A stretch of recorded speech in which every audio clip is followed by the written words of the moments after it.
Hello students, एक बार फिर से आपका स्वागत है। सरफेस केमिस्ट्री का लेक्चर नंबर 4 हमने थर्ड लेक्चर में जो एडजॉर्प्शन का बचा हुआ पार्ट था वो हमने कंप्लीट किया है। और आप हमारे टेलीग्राम ऐप पे भी हमारे चैनल से जुड़ सकते हैं। उस चैनल से जुड़ने के लिए जो लिंक है वो इस वीडियो के नीचे डिस्क्रिप्शन में मिल जाएगा।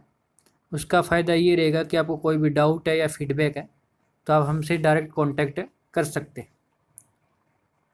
चलिए आज का लेक्चर हम स्टार्ट करते हैं। Characteristics of lyophilic and lyophobic sols. इससे मैंने जो प्रॉपर्टी 6 पहले की है उनमें से एक है विस्कोसिटी और एक है प्रीसिपिटेशन या फिर कोगुलेशन। वो दो इम्पोर्टेंट हैं। थोड़ा सा मैं कोगुलेशन के बारे में और बता देता हूँ कि कोगुलेशन या फिर प्रीसिपिटेशन क्या होता है।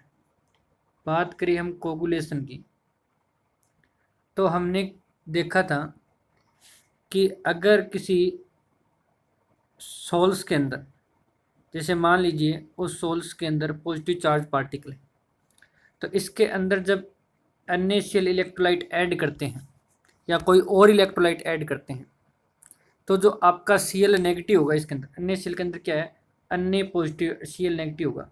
जो Cl नेगेटिव आयन है वो जो पॉजिटिव चार्ज पार्टिकल प्रेजेंट है उस सोल के अंदर उसके साथ रिएक्शन करेगा, उसको न्यूट्रलाइज करेगा, जिसके कारण यहाँ पे कोगुलेशन स्टार्ट हो जाएगा।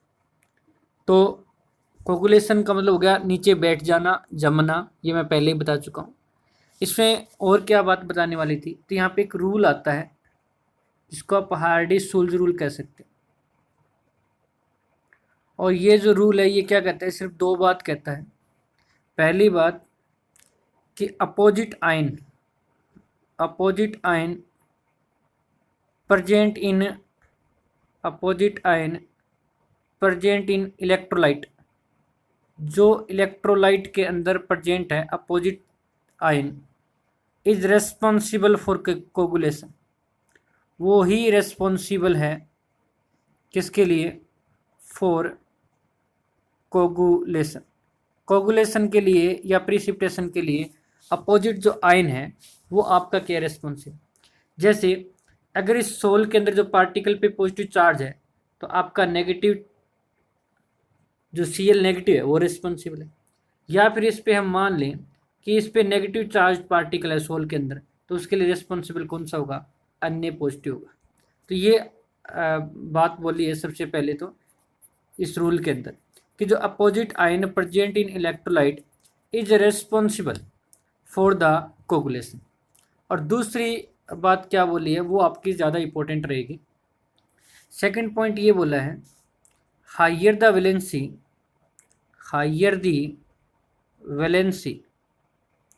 Higher the coagulating power, higher will be coagulating power, उतनी उसकी जो कोगुलेटिंग वैल्यू है या कोगुलेटिंग पावर है या फिर प्रिसिपिटेशन वैल्यू है या फिर फ्लुकुलेशन वैल्यू है वो क्या होगी, ज़्यादा। जैसे अगर बात करें हम Na पॉजिटिव के अंदर, बात करें Mg2 पॉजिटिव के अंदर और बात करें एल्यूमिनियम 3 पॉजिटिव के अंदर, तो कोगुलेटिंग वैल्यू किसकी ज़्यादा होगी, एल्यूमिनियम 3 पॉजिटिव के, क्योंकि एक aluminium 3 positive ion 3 negative charge particle को आयनाइज कर पाएगा एक साथ, जबकि Mg2 पॉजिटिव आयन एक साथ 2 को कर पाएगा, जबकि Na पॉजिटिव एक के साथ एक ही होगा। इसी प्रकार नेगेटिव पे भी रहेगा, नाइट्रोजन 3 नेगेटिव, ऑक्सीजन 2 नेगेटिव और फ्लोरीन नेगेटिव है। तो नाइट्रोजन जो 3 नेगेटिव है उसकी कोगुलेटिंग वैल्यू जो है वो क्या होगी बच्चों, ज़्यादा होगी। ठीक है, इसका मतलब जितना ज़्यादा चार्ज होगा उसकी कोगुलेटिंग वैल्यू उतनी क्या होगी, ज़्यादा होगी। इलेक्ट्रोलाइट के अंदर दोनों चार्ज आयन होते हैं, पॉजिटिव भी और नेगेटिव भी। जो आपके सोल के अंदर चार्ज पार्टिकल होते हैं उससे अपोजिट वाला जो इलेक्ट्रोलाइट के अंदर प्रेजेंट है वो रिस्पॉन्सिबल होता है कोगुलेशन के लिए। आई बात समझे। और जितना ज़्यादा चार्ज होगा कोगुलेटिंग वैल्यू उतनी क्या होगी, ज़्यादा होगी, चाहे पॉजिटिव चाहे नेगेटिव, क्योंकि नेगेटिव वाला पॉजिटिव को न्यूट्रलाइज करेगा और पॉजिटिव वाला negative charge particle present sol को क्या करेगा, न्यूट्रलाइज करेगा। ठीक है, तो ये था आपके पास। अगर हम बात करें नेक्स्ट टिंडल इफेक्ट की, तो टिंडल इफेक्ट क्या होता है, on account of relatively small particle size lyophilic sol do not scatter light and show no Tyndall effect. जो लायोफिलिक है वो आपका टिंडल इफेक्ट शो नहीं करता। देखो क्या होता है, जो आप लाइट इंसिडेंट करा रहे हो इसकी जो वेवलेंथ होगी एक तो, और जिस सॉल्यूशन में से पास करा रहे हो उस सॉल्यूशन के अंदर जो पार्टिकल होगा उसका डायामीटर ऑफ पार्टिकल, अगर diameter of particle greater than है the wavelength of light incident, जो लाइट आपने इंसिडेंट करवाई है, जो उसमें से पास करवा रहे हो उसकी वेवलेंथ से अगर डायामीटर ऑफ पार्टिकल अगर ज़्यादा है तो वो लाइट को स्कैटर करेगा, अदरवाइज वो लाइट को स्कैटर नहीं करेगा। आई बात समझे। अगर हम बात करें लायोफिलिक के अंदर, किसकी बात करें हम, लायोफिलिक के अंदर, तो लायोफिलिक के अंदर 1 नैनोमीटर से 400 नैनोमीटर तक के साइज के पार्टिकल होते हैं। उनका पार्टिकल साइज होता है वो क्या होता है, छोटा होता है। जबकि जो विजिबल लाइट होती है उसकी वेवलेंथ क्या होती है, 400 नैनोमीटर से 700 नैनोमीटर के बीच में होती है जो विजिबल लाइट। और जबकि इनका जो साइज है वो जो वेवलेंथ ऑफ लाइट यूज कर रहे हैं उससे कम रह गया। मैंने क्या कंडीशन बताई थी, टिंडल इफेक्ट शो करने के लिए जो सॉल्यूशन के अंदर पार्टिकल है उसका डायमीटर जो आप लाइट यूज कर रहे हो उसकी वेवलेंथ से ज़्यादा होना चाहिए। अगर साइज छोटा है पार्टिकल का वेवलेंथ से तो वो टिंडल इफेक्ट शो नहीं करेगा। तो ये मैंने लाइन लिख रखी है बच्चों कि on account of relatively small particle size lyophilic sol do not scatter light and show no Tyndall effect, जबकि lyophobic sol particle are large enough to exhibit Tyndall effect, जबकि लायोफोबिक के अंदर आपके पार्टिकल का साइज इतना बड़ा होता है कि वो लाइट जब पास करते हैं उनमें से उनको स्कैटर कर देता है और टिंडल इफेक्ट शो कर देता है। हमें दूसरी बात बता दूं, जैसे लाइट यहाँ से पास कर रहे हैं हमें इसके ऊपर या इसके जो परपेंडिकुलर है साइड में खड़ा होकर देखना है, जो लाइट इंसिडेंट करें उसके परपेंडिकुलर की बात कर रहे हैं, चाहे हम ऊपर से देखें तो जो हमारा ये ट्रू सॉल्यूशन है पहला, उसमें कोई विजिबल पाथ नहीं होगा, जबकि कोलाइडल सॉल्यूशन के अंदर आपका विजिबल पाथ दिखाई देगा, यानी टिंडल इफेक्ट्स को शो करेगा, जबकि ये नहीं करेगा।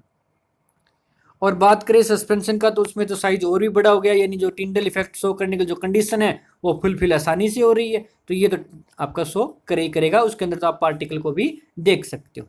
तो बच्चों आई होप कि आपको टिंडल इफेक्ट है वो समझ में आ गया होगा।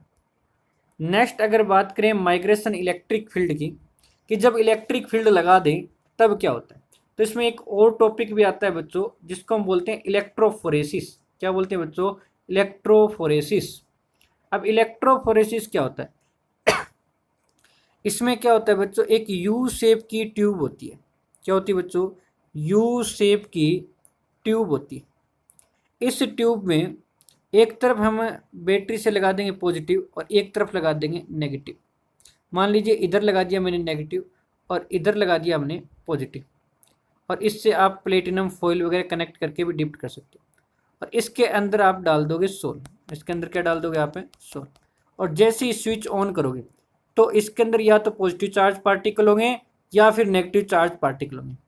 तो जब इसमें से इलेक्ट्रिसिटी पास कराओगे, स्विच ऑन करोगे, तो आपके पास क्या होगा कि जो आपके चार्ज पार्टिकल प्रेजेंट है सोल के अंदर वो माइग्रेट करना स्टार्ट कर देंगे। अगर सोल के अंदर पॉजिटिव चार्ज पार्टिकल है तो वो नेगेटिव प्लेट की तरफ या नेगेटिव चार्ज जो आपने लगा रखा है उस प्लेट की तरफ माइग्रेट करना स्टार्ट कर देंगे positive charge particle present in sol, यानी वो कैथोड की तरफ जाना स्टार्ट कर देंगे। जबकि अगर नेगेटिव चार्ज पार्टिकल है सोल के अंदर तो वो पॉजिटिव की तरफ जाना इसी के अंदर क्या कर देंगे, स्टार्ट कर देंगे। And that phenomena is known as electrophoresis. जब उसमें से इलेक्ट्रिक करंट पास करवाया जाता है तो जो charge particle present in sol होता है वो आपके पास पॉजिटिव है तो नेगेटिव वाले के पास जाएगा, नेगेटिव है तो पॉजिटिव वाले के पास जाएगा। इस तरह से उसका माइग्रेशन होना स्टार्ट हो जाता है और इस फिनोमिना को हम क्या बोलते हैं, इलेक्ट्रोफोरेसिस बोलते हैं। कुछ प्रॉपर्टीज हम आगे भी करेंगे डिटेल में, जैसे ब्राउनियन मोमेंट है, ठीक है, और एक हम प्रोटेक्शन ऑफ कोलाइड्स भी पढ़ेंगे।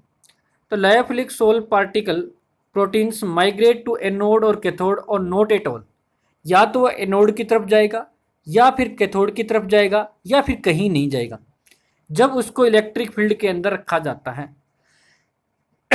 जबकि लायोफोबिक सोल पार्टिकल जो है वो मूव करेंगे या तो एनोड की तरफ या फिर कैथोड की तरफ according to they carry negative और पॉजिटिव चार्ज।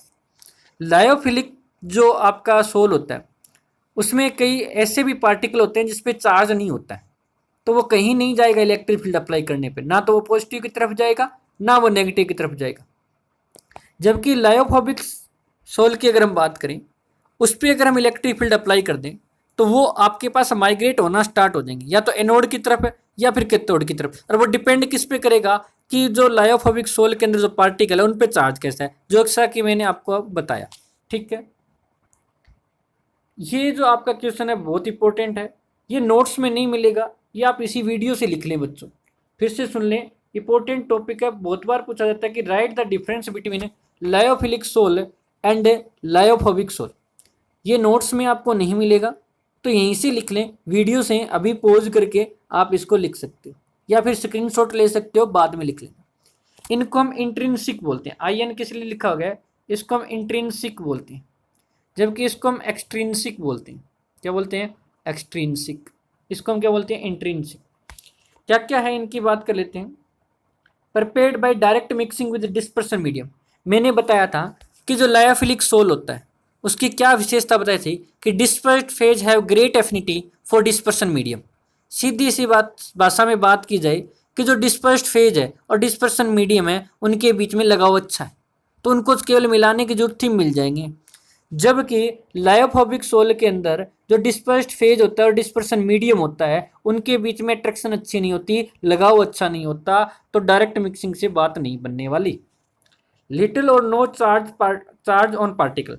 इन अगर लायोफोबिक सोल की अभी बात की थी जस्ट अभी, कि वो या तो कहीं नहीं जाएंगे क्योंकि उन पर कोई चार्ज नहीं होगा पार्टिकल पे, या होगा तो बहुत ही कम होगा। जबकि लायोफोबिक के अंदर पार्टिकल पे या तो पॉजिटिव चार्ज होगा या फिर नेगेटिव चार्ज होगा। कहने का मतलब क्या है बच्चों, डिफरेंस का मतलब यही है कि जो मैंने अभी आपको 7 या 8 पॉइंट कराए हैं उनमें जो डिफरेंस आ रहा था वो हमने यहाँ पे लिख रखा है। पार्टिकल जनरली सोलवेटेड, जबकि नो सोल्वेशन ऑफ पार्टिकल, ये हमने सोल्वेशन में पढ़ा था। सॉरी बच्चों। Viscosity higher than dispersion medium set to a gel. आपके पास हमने पढ़ा कि लायोफोबिक सोल जब बनता है तो उसकी विस्कोसिटी हाइयर होती है डिस्पर्सन मीडियम से, जबकि लायोफोबिक सोल के अंदर विस्कोसिटी क्या रहती है? सेम ही रहती है, क्योंकि उनके में अंदर जो आपका डिस्पर्स फेज है वो मिलता तो है ही नहीं।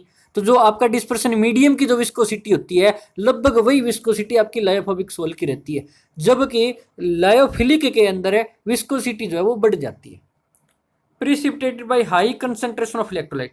उनका प्रिसिपिटेशन कराने के लिए, कोगुलेशन कराने के लिए, फ्लूकुलेशन कराने के लिए जो इलेक्ट्रोलाइट आप ऐड कर रहे हो उसकी कंसंट्रेशन क्या चाहिए? ज़्यादा चाहिए, जबकि लायोफोबिक के अंदर कंसंट्रेशन क्या हो? कम हो तो भी हो जाएगा। लायोफिलिक वो रिवर्सिबल है, जबकि लायोफोबिक इरिवर्सिबल है, ये भी पढ़ा था। लायोफिलिक में क्या कर दिया आपने? अलग अलग कर दिया और दोबारा से मिक्स किया तो वैसे ही मिक्स हो जाएगा, जबकि लायोफोबिक में अगर आपने अलग अलग कर दिया तो दोबारा से मिक्स नहीं होगा। Do not exit Tyndall effect, यानी टिंडल इफेक्ट शो नहीं करते हैं, जबकि लायोफोबिक टिंडल इफेक्ट शो करते हैं। क्यों करते हैं ये भी मैंने आपको रीजन बताया। पार्टिकल्स माइग्रेट टू एनोड और कैथोड और नॉट एट ऑल, या तो एनोड की तरफ जाएंगे या फिर कैथोड की तरफ जाएंगे या फिर किसी की तरफ नहीं जाएंगे, जबकि लायोफोबिक सोल आपका माइग्रेट होगा या तो एनोड की तरफ या फिर कैथोड की तरफ। बहुत बार क्वेश्चन आ चुका है, right the difference between lyophilic sol and lyophobic sol. आपको करना है बच्चों, बहुत इंपॉर्टेंट क्वेश्चन है, नोट्स में नहीं मिलेगा, यहीं से नोट कर लें और अपनी नोटबुक में लिख लें। नेक्स्ट है हमारे पास क्लासिफिकेशन और है, ये कंडेंसेशन मेथड नहीं है बच्चों, ये हमें प्रिपरेशन में आगे पढ़ेंगे। डिस्पर्स्ड फेज का जो पार्टिकल है उसके बेस पे हम 3 और क्लासिफिकेशन कर सकते हैं। हमने फिजिकल स्टेट के हिसाब से क्लासिफिकेशन किया बच्चों, solid gas, solid liquid, solid solid, इस तरह से 8 टाइप के पढ़े थे। अब हम पढ़ रहे हैं दूसरा, हमने 2 टाइप के और पढ़े, लायोफिलिक और लायोफोबिक। वो पढ़ा कि डिस्पर्स्ड फेज और डिस्पर्सन मीडियम के बीच में इंटरेक्शन कैसी है। अब और हम क्लासिफिकेशन पढ़ रहे हैं कि जो डिस्पर्स्ड फेज है उनके पार्टिकल का साइज कैसा है, उन पे हम क्लासिफिकेशन कर रहे हैं। पहला हमारा multi molecular colloids, macro molecular colloids और एसोसिएटेड कोलाइड्स।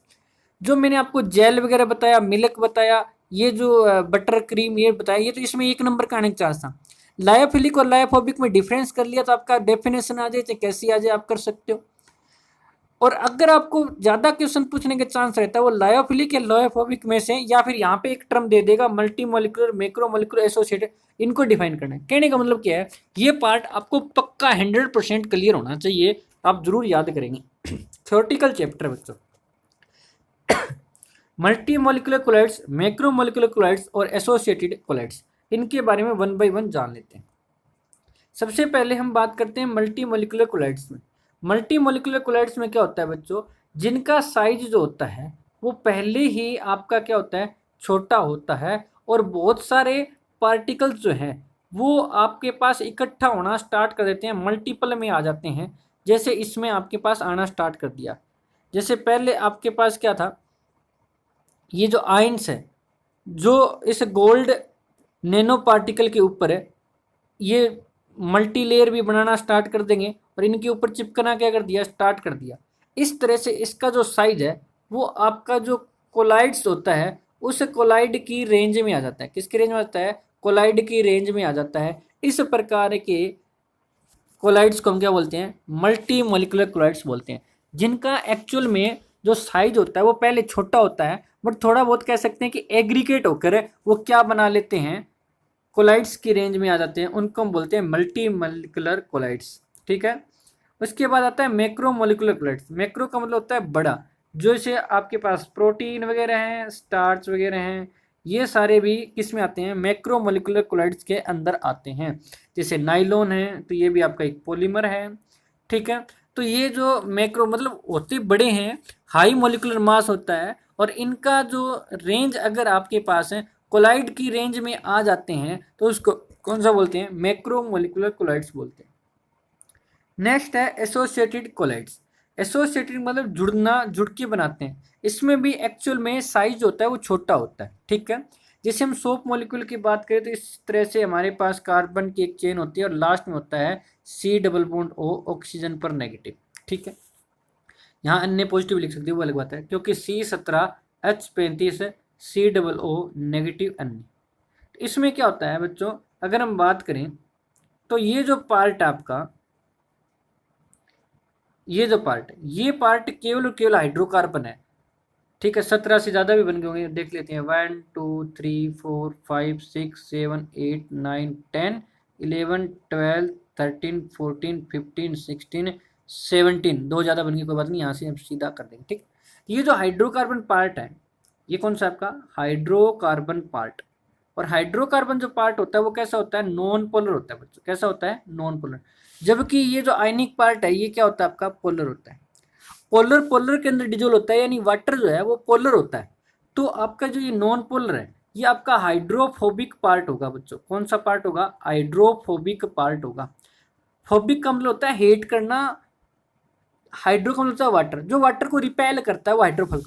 जबकि ये जो पार्ट होगा वो आपका हाइड्रोफिलिक पार्ट होगा। यहाँ लिखा हुआ भी देखो, हाइड्रोफिलिक पार्ट होगा। वो पार्ट कौन सा होगा आपका, हाइड्रोफिलिक होगा। ठीक है। तो हाइड्रोफिलिक जो पार्ट होगा वो वाटर अट्रैक्टिंग हुआ। फिलिक का मतलब क्या होता है, लव, यानी अट्रैक्शन, अट्रैक्ट करने वाला। सॉरी बच्चों। तो आपके पास ये जो है पोलर और नॉन पोलर, तो इसमें एक पार्ट आपका हाइड्रोफोबिक होगा, एक पार्ट कौन सा होगा आपका, हाइड्रोफिलिक होगा। तो इसके कारण क्या होगा, ये सारे एक दूसरे को रिपेल करते करते इस स्टेज के अंदर आ जाएंगे, इस तरह से इकट्ठे हो जाएंगे। जैसे ये आपका एक मॉलिक्यूल दिखा रखा है हमने, इस तरह से रिप्रेजेंट कर रखा है।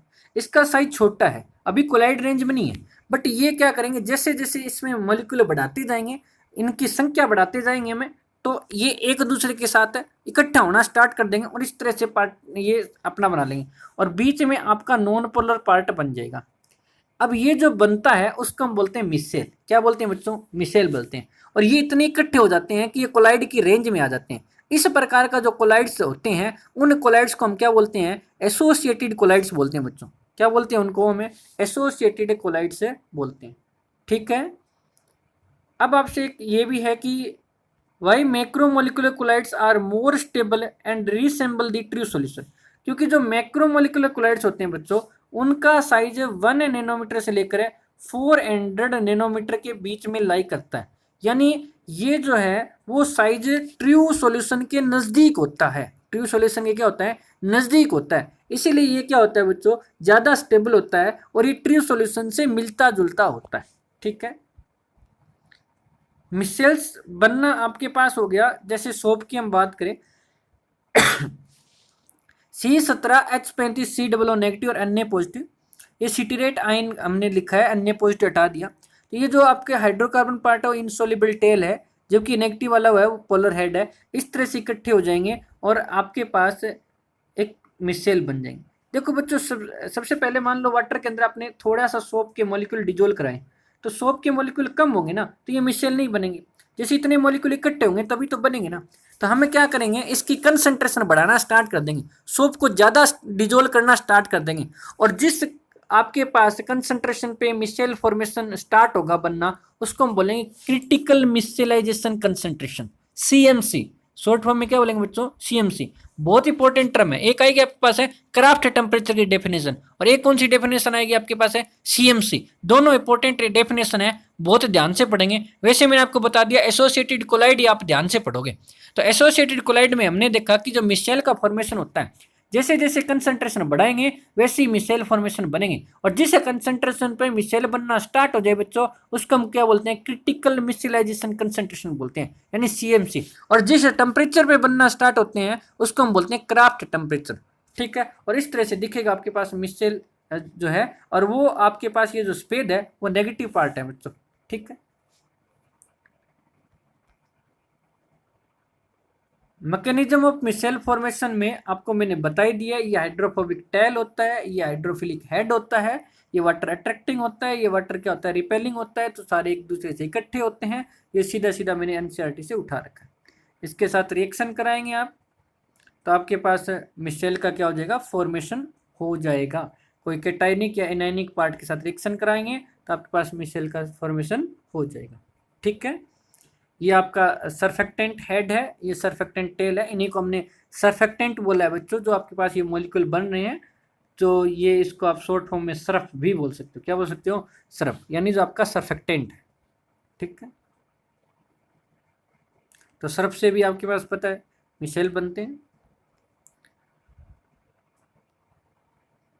सोप का तो आपको पता ही होगा, सोप में भी ऐसा ही है कि ये वाटर रिपेलिंग पार्ट हो गया, ये वाटर अट्रैक्टिंग हो गया, ये हाइड्रोफोबिक टेल होता है, ये हाइड्रोफिलिक हेड होता है। इस तरह से आप रिप्रेजेंट कर सकते हो। इस तरह से ये चेन बनी होती है कार्बन हाइड्रोजन की, 17 आपके पास चेन होती है। और जब आपके पास कोई डर्ट होता है या क्लोथिस के अंदर, देखिए इस तरह से होता है। पहले तो क्या होता है कि ये जो आपका ये एंड है, ये एंड तो क्या होता है, हाइड्रोफिलिक होता है, जबकि ये क्या होता है आपका, हाइड्रोफोबिक होता है। तो हाइड्रोफोबिक तो वाटर रिपेल होगा, तो ये तो बाहर की तरफ हो जाएंगी और ये अंदर की तरफ हो जाएंगी। और ये सारे बाद में जब मिसेल बनता है तो इस तरह से इकट्ठे हो जाते हैं और ये नॉन पोलर बना लेते हैं। ठीक है। इसमें क्या होता है, जैसे मान लीजिए एक कपड़ा है, इस कपड़े पे ये डर्ट है, ये क्या आपके पास डर्ट या ऑयल है। तो ये क्या करेंगे, डर्ट या ऑयल है, तो ये डर्ट और ऑयल है ना, तो हाइड्रोफोबिक पार्ट को तो दूर करेगा। तो ये तो हाइड्रोफोबिक पार्ट था उसको दूर करेगा, जबकि हाइड्रोफोबिक पार्ट को अट्रैक्ट करेगा और हाइड्रोफिलिक को क्या करेगा, रिपेल करेगा। तो इस तरह से होगा। और जब ये बहुत सारे मॉलिक्यूल इस तरह से आएंगे तो ये इनको क्या कर देगा, डर्ट को अट्रैक्ट करना क्या कर दिया, स्टार्ट कर दिया। धीरे धीरे ये जो डर्ट है वो कपड़े से थोड़ी और ऊपर आ जाएगी, फिर इसके चारों ओर और मॉलिक्यूल जुड़ जाएंगे, इसके चारों ओर क्या जुड़ जाएंगे, और मॉलिक्यूल बन जाएंगे इस तरह से। और धीरे धीरे इसको खींच के क्या निकाल लेंगे, बाहर निकाल लेंगे। तो लास्ट में आपके पास क्या होगा, डर्ट बीच में होगी और इस तरह से इसके चारों ओर है आपके पास है ये जो आयन्स है, सिडरेट आयन वगैरह है, ये इस तरह से जुड़ना क्या हो जाएंगे, स्टार्ट हो जाएंगे। और डर्ट आपके पास क्लोथिस से क्या हो जाएगी, बाहर हो जाएगी। क्योंकि जो डर्ट होता है उसके अंदर आपके पास है जो ये अट्रैक्ट करेगा किसको, हाइड्रोफोबिक पार्ट को, और हाइड्रोफिलिक को क्या करेगा, ये रिपेल करेगा। तो वो अट्रैक्ट कर लेगा डर्ट को। इस तरह से हमारे क्लोथिस जो होते हैं वो क्या हो जाते हैं, क्लीन हो जाते हैं बच्चों। ठीक है। ये देखो ऑयल है, अट्रैक्ट करेगा सारे इस तरह से आगे। डॉट वाला जो आपका हाइड्रोफिलिक है, ये हाइड्रोफिलिक है, ये मैंने बाहर रख दिया। धीरे धीरे इसको बाहर निकालेगा, लास्ट में ये आपका बन जाएगा। ठीक है। तो कपड़े से खींच के निकाल लेता है बच्चा। ये देखिए थोड़ा सा मिसेल और एसोसिएटेड कोलाइड्स के अंदर, the minimum concentration of surfactant at which micelle formation start is known as critical micelle concentration. क्या बोलते हैं बच्चों, क्रिटिकल मिसेल कंसंट्रेशन कब बोलते हैं, जो वो कंसंट्रेशन कम से कम जिस कंसंट्रेशन पे मिसेल बनना स्टार्ट होते हैं। The formation of micelle takes place above a particular temperature called Krafft temperature. जो मिसेल फॉर्मेशन होता है वो एक पर्टिकुलर टेम्परेचर बनना स्टार्ट होता है जिसको हम बोलते हैं क्राफ्ट टेम्परेचर। जितना ज़्यादा CMC कम होगी सर्फेक्टेंट की, जो कम कंसंट्रेशन पे भी CM आपके मतलब मिसेल बनेंगे, उसकी सरफेस एक्टिविटी क्या होगी, ज़्यादा होगी।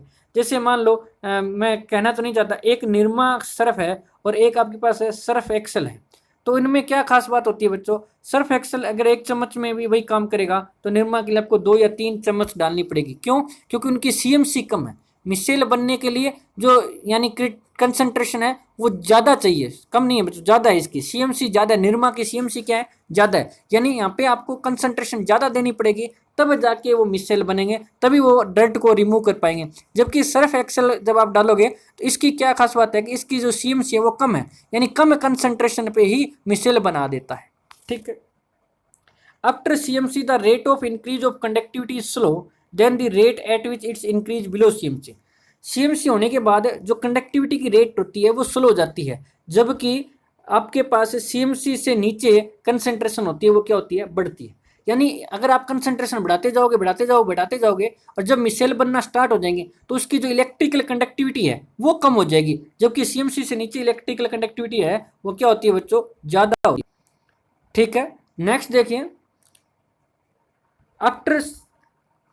After CMC, the colligative properties such as osmotic pressure show a slow rate of increase than the rate at which they increase below CMC। तो आफ्टर CMC के बाद जो कोलिगेटिव प्रॉपर्टी होती है जैसे ऑस्मोटिक प्रेशर होता है वो भी स्लो रेट से क्या होता है, इंक्रीज होता है। क्यों? क्योंकि आपने पढ़ा होगा बच्चों जब सॉल्यूशन कराया था, colligative property number of solute particle पे डिपेंड करती है। बट ये जो आप जो पार्टिकल डाल रहे हो ये तो इकट्ठा होना क्या कर देंगे, स्टार्ट कर देंगे, यानी एसोसिएशन होना क्या कर दिया, स्टार्ट कर दिया। इवेंट ऑफ फैक्टर आपने एसोसिएशन डिसोसिएशन पढ़ा हुआ, यानी ये सब मिलकर एक ही सोल्यूट पार्टिकल की तरह बिहेव करेंगे। थे कितने, 1 2 3 4 5 6 7 थे मान लो, और इन्होंने एक ही पार्टिकल की तरह बिहेव किया। इसका मतलब नंबर ऑफ सोल्यूट पार्टिकल कम हो गए, और नंबर ऑफ सोल्यूट पार्टिकल कम हो गए तो कोलिगेटिव प्रॉपर्टी तो कम होनी है बच्चों। इसका मतलब कोलिगेटिव प्रॉपर्टी में स्लो हो जाएगी।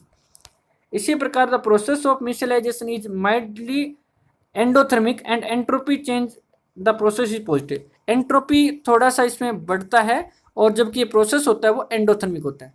सोप के लिए CMC होती है 10⁻⁴ से लेकर 10⁻³ मोल पर लीटर। ये आंकड़ा याद रखें बच्चों कि जब आप सोप है कितनी कंसंट्रेशन दोगे कि आपके पास मिसेल बनना स्टार्ट हो जाएंगे, यानी CMC की वैल्यू क्या होगी वो आपको ध्यान रखनी है, 10⁻⁴ टू 10⁻³ मोल पर लीटर। ठीक है, कर लोगे याद इस तरह से। CMC और क्राफ्ट टेम्परेचर की बात करें तो कंसंट्रेशन और आपका जो सर्फेक्टेंट कंसंट्रेशन उनके बीच में क्या आता है, जब तक CMC रेंज नहीं आएगी तब तक आपके पास क्या होगा, जो आपके पास है जो सर्फेक्टेंट मोनोमर्स हैं यानी वो अलग अलग हैं वो आपके बढ़ेंगे, लीनियरली बढ़ेंगे, उसके बाद क्या हो जाएंगे, कांस्टेंट हो जाएंगे। जबकि जो मिसेल है वो CMC से नीचे बनेंगे नहीं, CMC पे बनना क्या होंगे, स्टार्ट होंगे, फिर ये बढ़ते ही जाएंगे। तो इसका ग्राफ ऐसा आएगा बच्चों, बिल्कुल स्ट्रेट लाइन आएगा, 3-4 लाइन बन गई कोई बात नहीं, एक ही सिंगल लाइन है बच्चों। ये क्या है, एक ही सिंगल लाइन है, ये तो कांस्टेंट हो जाएगा और ये इस तरह से बढ़ता ही जाएगा। इसी प्रकार अगर हम एक और रिलेशन देखें तो मैग्नीट्यूड ऑफ प्रॉपर्टी है और यहाँ पे कंसंट्रेशन ऑफ सर्फेक्टेंट है। तो आपका जो ऑस्मोटिक प्रेशर है वो जब तक CMC नहीं आएगा तब तक तो बढ़ेगा क्योंकि आपके सोल्यूट पार्टिकल बढ़ रहे हैं, और जब मिसेल फॉर्मेशन स्टार्ट हो जाएगा यानी CMC आ गई, वो कंसंट्रेशन आ गई जिसमें मिसेल, तब तो सोल्यूट पार्टिकल कम होना स्टार्ट हो जाएंगे क्योंकि वो एग्रीगेट होकर बहुत सारे पार्टिकल इकट्ठे होकर एक ही सोल्यूट पार्टिकल की तरह बिहेव करेंगे, तो वो फिर आपके पास बढ़ना कम हो जाएंगे। इसका मतलब वो क्या हो जाएंगे, कांस्टेंट हो जाएगा। इसी प्रकार इलेक्ट्रिकल कंडक्टिविटी की बात की थी हमने, तो जब CMC कम होती है तब ज़्यादा होती है, और जैसे जैसे कंसंट्रेशन बढ़ाएंगे कंडक्टिविटी क्या होती जाएगी, कम होती जाएगी। इलेक्ट्रोकेमिस्ट्री में पढ़ा होगा बच्चों आपने, मोलर कंडक्टिविटी भी पढ़ी होगी, तो वहाँ से देखना ध्यान से, कंसंट्रेशन बढ़ाने पर मोलर कंडक्टिविटी वहाँ भी हमने क्या किया था, डिक्रीज किया था बच्चों। और सरफेस टेंशन भी क्या होगा बच्चों, जब तक CMC तक नहीं पहुँचेंगे तब तक रैपिडली घटेगा, उसके बाद वो भी क्या बन जाएगा, कॉन्स्टेंट बन जाएगा। ठीक है बच्चों, तो इसी तरह की वीडियो पाने के लिए आप इस चैनल को क्या कर लें, सब्सक्राइब कर लें। ठीक है, और आप टेलीग्राम ऐप भी जुड़ जाएं, वहाँ पे आपको हैंड रिटन नोट्स भी मिलेंगे, और आने वाले टाइम में वहाँ पे बहुत ज़्यादा फीचर्स हम उसमें ऐड करने जाएंगे। ठीक है, थैंक यू बच्चों।